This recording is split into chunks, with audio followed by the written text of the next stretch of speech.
I think everyone hears this all the time. If you want to get good at art, you're gonna have to practice. A lot. So you do. But for some reason, drawing is kind of frustrating. Maybe you feel like, how are you supposed to have fun if everything you draw doesn't even look good? Or maybe you feel stuck because you feel like you've been working so hard, but you're not getting any better. I know how it feels. Trust me, because oh boy, I've been there. It took me a while, but eventually I managed to learn to enjoy art again. And in this video, I'll try to explain how I got there. So, getting frustrated with your art is understandable, especially if you're just getting started. But this applies even if you've been at it for a while. You've spent so long on this one drawing, you've been working so hard, but somehow it just doesn't come out like you want it to. That's frustrating. I think one of the problems when it comes to how people see art is that some people really don't understand the scale of it. They don't understand how much time you really need to get good at art. They think it looks something like this, when in fact it looks more like this. And I think this misunderstanding makes sense because all people see from artists is the final results, the final painting, or maybe just the time lapse for one single painting. They're not really seeing all the practice and training the artist did to be able to get to that point in the first place. That's why watching an artist's time-lapse and just copying their process rarely works. You can't copy the process for that one illustration and expect it to turn out the same way. You also have to keep in mind all the practice the artist did before even starting this one illustration. I think it kind of makes sense if we compare art to long-distance running. I don't think anyone in the world expects a couch potato to be able to start running ultra-marathons anytime soon, even if he did practice really hard. But somehow you get artists getting immediately discouraged that their art isn't looking good right away. Like running, art takes consistent practice and dedication in order to build up your skills. But running has one big advantage over art in that your progress is clear and measurable. You get faster, you can run farther, you can easily see that you're getting better. You don't really get that in art. In fact, I think people are notoriously bad at noticing their own improvements. So this is just a hypothesis, but I think that's also why so many artists tend to cling to social media. I feel like we all know that social media success does not equate good art, but at least there are numbers. At least we can measure it, and at least we can see the number go up. Okay, maybe you're like, whatever YouTube video, I already know all this stuff. I know it takes a long time, but I'm not improving. I keep doing all the stuff everyone is telling me to, but I'm not getting any better. So this is what we call a plateau. Often, when people first start learning a new skill, they quickly start seeing improvements. They get encouraged and keep going. But then, they hit a wall. And I'm just gonna say, that's just how it works. Plateaus are inevitable, and the sooner you can accept that, the better. People tend to want to believe that improvement is linear and the graph looks like this. The more effort and time you put in, the better you get. Except the reality is it looks more like this. Or maybe even get worse. You can be doing everything right, it's not your fault. And this feeling sucks. But if you zoom out of the graph, you'll see that it still goes up over a long time period. It's just a bit of a bumpy road, and you just have to know that. So at this point, I've told you that focusing on results can be frustrating. I've also said that focusing on improvement can be frustrating. So what are you supposed to focus on?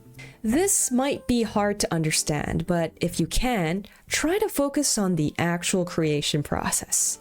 I don't know about you guys, but I used to feel anxiety when faced with a blank canvas. I used to get so caught up with results and improvement that I felt fear whenever I started a new drawing. What if the drawing wasn't good? What if I wasn't improving? What if I wasn't talented? What if all of this was just a waste of time? I spent more time worrying about drawing than actually drawing. I think it really helped when I started thinking of each drawing more like an adventure, an exploration, except since we're starting with a blank canvas, the possibilities are basically limitless. I may have some rough idea of what I want before I get started, but I don't really know how it's going to end up until I try. And the process of finding out is what I find fun. And of course, while I would prefer for it to be good, it's not really the end of the world if it isn't, because the final drawing is more of a byproduct rather than the goal. Other things you can do to help find the fun in art is to have a good understanding of what you really enjoy drawing. Yes, it's important to practice and eat your art vegetables, but you have to make sure to make time to draw what you love as well. And it's even better if you manage to develop taste for vegetables. So, is there a particular media you really enjoy? Do you like illustration? Do you like designing characters? That's something you'll have to find out. Because if you genuinely have fun drawing, you'll find that it becomes much easier to keep up the habit. I think people tend to overestimate their own ability to do things that they don't enjoy. Just think about how crowded the gym is in January and compare it to how it looks in February just 1 month later. Another thing, how do you feel when you see art that's better than yours? Do you feel inspired? Or do you feel frustrated and disappointed in yourself that you can't draw like that? I definitely used to feel unhappy whenever I saw better artists out there. It even got to the point where I stopped looking at other artists altogether. I just felt so bad about myself. And instead of being able to celebrate my fellow artists' successes, I was only bitter that they could do what I could not. It was definitely not a good point in my life, and I'm grateful that I was able to move past that. It definitely took a while to get myself out of that mindset. And the first thing was to remind myself exactly how long other people had been practicing for.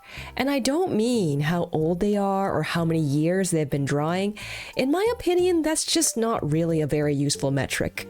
Drawing for a year can mean that they drew for an hour every weekend, or that they were literally grinding for 10 hours a day.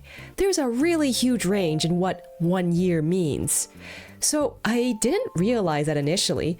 I picked up drawing relatively late, so initially it was really frustrating to me that people 10 years younger than me were so much better than I was, and they still are. But despite being so much younger than me, those people have probably practiced far more than I have. I spent most of my life not drawing. It makes sense that they're better than me.